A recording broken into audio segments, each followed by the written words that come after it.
Hello guys, welcome to my channel. आज मैं आपके लिए मेमोरी बेस्ड इनइक्वालिटी पे एक क्वेश्चन लेकर आया हूँ।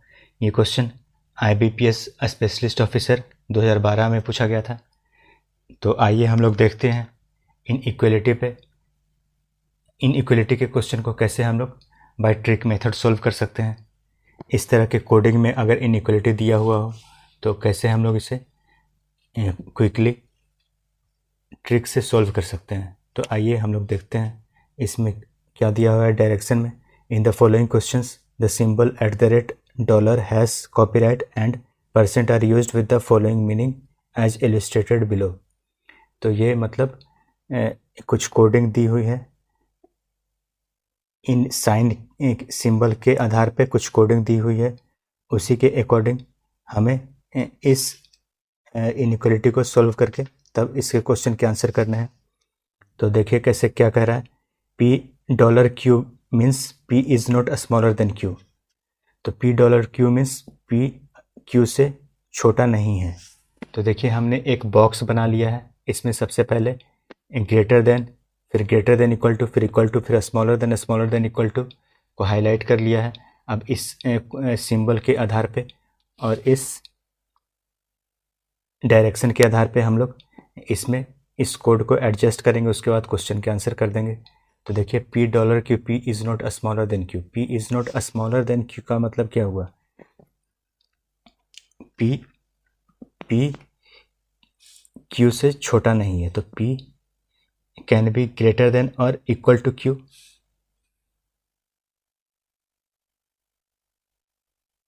P can be greater than और equal to Q। P copyright Q means P is neither greater than nor equal to Q। तो P copyright Q means P ना तो बड़ा है ना ही बराबर है Q के। तो P छोटा है Q से। इसका मतलब ये हुआ। अब आइए आगे देखते हैं। P has Q means P is neither smaller than or equal to Q। P has Q means P ना तो छोटा है ना तो बराबर है Q के। तो ये हो जाएगा, ग्रेटर देन का साइन हो जाएगा। ना तो छोटा है ना तो बराबर है। इसमें से बराबर यहाँ भी है, बराबर यहाँ भी, बराबर यहाँ भी है। तो हैश सिर्फ एक ही जगह यहाँ पे बचता है जहाँ हम लोग इसे पोजीशन कर सकते हैं। तो आइए आगे देखते हैं। P% Q means P is not greater than Q। P% Q, P is not greater than Q। तो ये यहाँ पे आ जाएगा neither smaller than nor equal to Q में। उसके बाद P@Q means P is neither greater, P@Q means P is neither greater than nor smaller than Q। तो P@Q मीन्स ना तो बड़ा है ना तो छोटा है Q से। तो इक्वल टू का साइन यहाँ पे @ आ जाएगा यहाँ पे, ठीक है। अब आइए आगे देखते हैं हम लोग। Now in each of the following questions assuming the given statements to be true find which of the 4 conclusion 1, 2, 3 and 4 given below them is are definitely true and give your answer accordingly. तो ये यहाँ पे कुछ question दिए हुए हैं।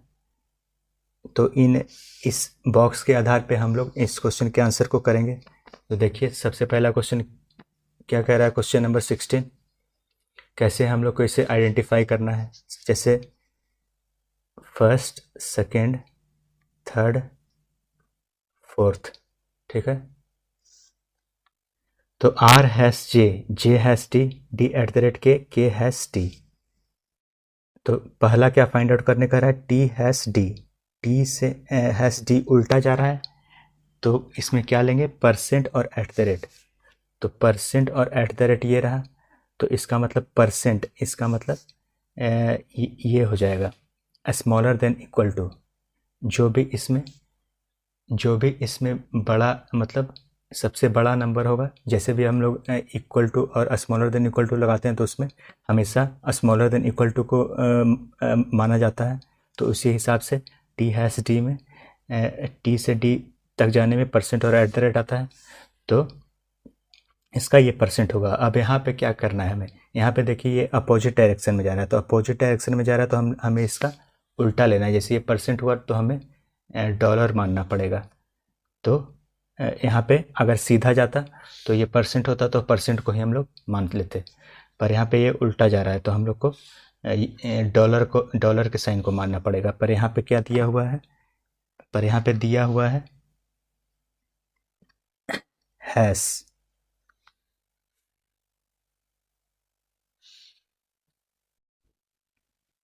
तो देखिए यहाँ पे ये टी दिया हुआ है, तो इसका मतलब ये गलत हो जाएगा। और सेकंड में भी देखिए टी@d है, तो परसेंट और @ में भी डॉलर आएगा, तो ये भी गलत हो जाएगा। इसका मतलब पर यहाँ टी और टी है, तो इसमें आइदर वाला केस फॉलो होगा, दोनों आइदर हो सकता है। ठीक है, अब आइए तीसरा देखते हैं।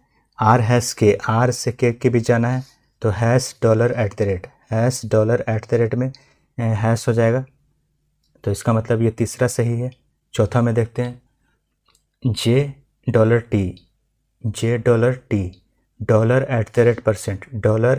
$%, इसमें देखिए फर्स्ट फ्लोर से सेकंड फ्लोर का कभी भी मैच नहीं होगा।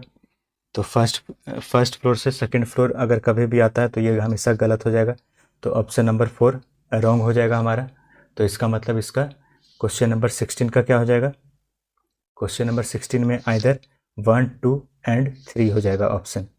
तो 16 का हो जाएगा ऑप्शन नंबर 4। उसी तरह से क्वेश्चन नंबर 17 हम लोग देख लेते हैं। T%R, $M, D copyright H। तो D पहला क्या है, पहला ऑप्शन D%R है, तो D%R $, में डॉलर का साइन आएगा, पर इसका उल्ट अपोजिट हो जाएगा परसेंट। तो इसका मतलब ये सही है, पहला ऑप्शन सही है। उसी तरह से H#R कॉपीराइट $, तो फर्स्ट फ्लोर से सेकंड फ्लोर का कभी मैच नहीं होगा, तो सेकंड ऑप्शन गलत है। उसी तरह से थर्ड में T कॉपीराइट M $%, इसका भी ये थर्ड भी गलत है। T%D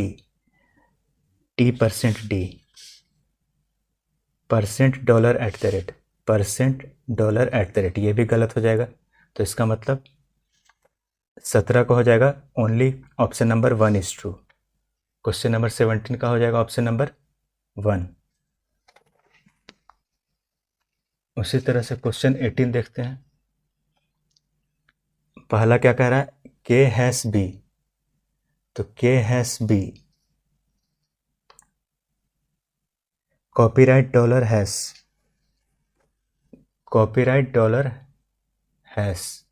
पहला गलत हो जाएगा क्योंकि ये फर्स्ट फ्लोर से सेकंड फ्लोर में जा रहा है, तो ये हमेशा गलत होगा। R कॉपीराइट B $, में डॉलर का साइन, ये हैश का साइन आएगा क्योंकि हमेशा ग्रेटर देन को माना जाता है, और ये अपोजिट जा रहा है तो कॉपीराइट आ जाएगा। तो ऑप्शन नंबर सेकंड सही हो जाएगा, यहाँ भी देखिए कॉपीराइट है।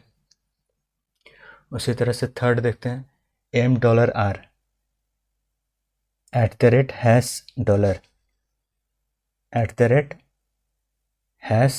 $, इसमें हैश आ जाएगा यहाँ, लेकिन डॉलर है, तो ये ऑप्शन ये गलत हो जाएगा हमारा थर्ड। फोर्थ देखते हैं, fourth option N copyright M $, तो इसमें हैश आ जाएगा, हैश का उल्टा हो जाएगा कॉपीराइट। तो फोर्थ का हो जाएगा, फोर्थ ऑप्शन सही हो जाएगा। इसका मतलब ओनली 2 एंड 4 हो जाएगा। तो देखिए 18 का ऑप्शन नंबर 3 हो जाएगा हमारा answer.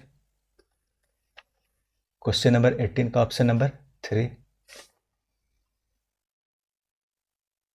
Only option 2 and 4 are true. उसी तरह से क्वेश्चन नंबर 19 देखते हैं। 19 क्या कह रहा है, J copyright M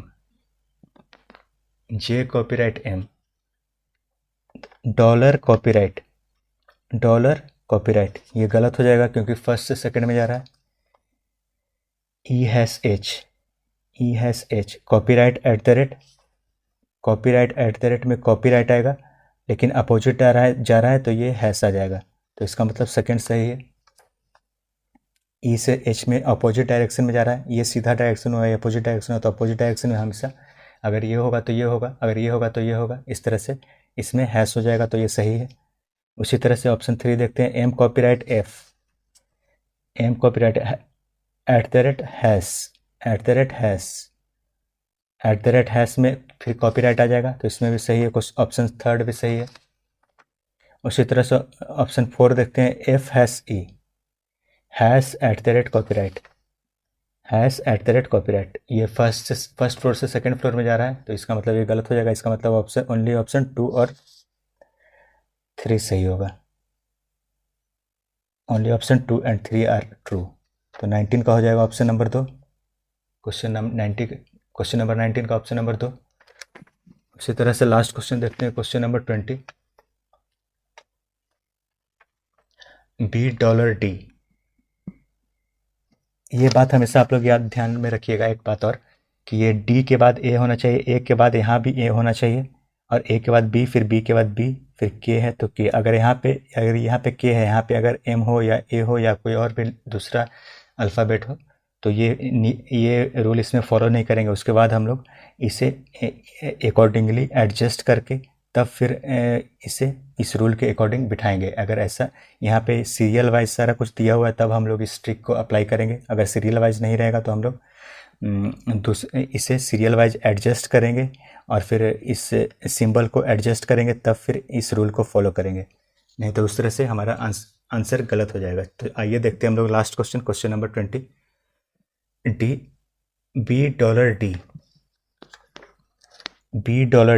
eight the rate percent का परसेंट हो जाएगा, परसेंट का अपोजिट हो जाएगा डॉलर, तो डॉलर सही है, तो ऑप्शन नंबर 1 भी सही है। के has a copyright at the rate का कॉपीराइट हो जाएगा और कॉपीराइट का उल्टा हो जाएगा हैश, तो ये भी सही है।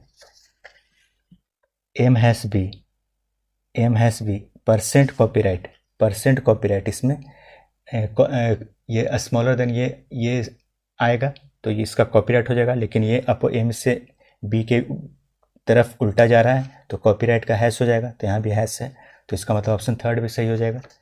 उसी तरह से ए कॉपीराइट एम, तो eight the rate copyright percent इसका कॉपीराइट हो जाएगा, तो इसका भी कॉपीराइट सही है, तो इसका मतलब all option are true. All, तो देखिए इसका ऑप्शन हो जाएगा option number 5, all 1 2 3 and 4 are true. तो क्वेश्चन नंबर 20 का हो जाएगा ऑप्शन नंबर 5। तो इसी ट्रिक से आप लोग एग्जाम्स में बिना गलत किए इनइक्वालिटी के क्वेश्चन को आसानी से सॉल्व कर सकते हैं। तो इसी तरह के मेमोरी बेस्ड क्वेश्चन अगर आप लोग चाहते हो तो मेरे चैनल को सब्सक्राइब कर लीजिए और इस वीडियो को लाइक कीजिए। मैं इसी तरह के मेमोरी बेस्ड क्वेश्चन अपने चैनल पर लाता रहता हूँ, जिससे आपको आपके बैंकिंग जर्नी में काफ़ी हेल्प मिलेगी। So thank you guys.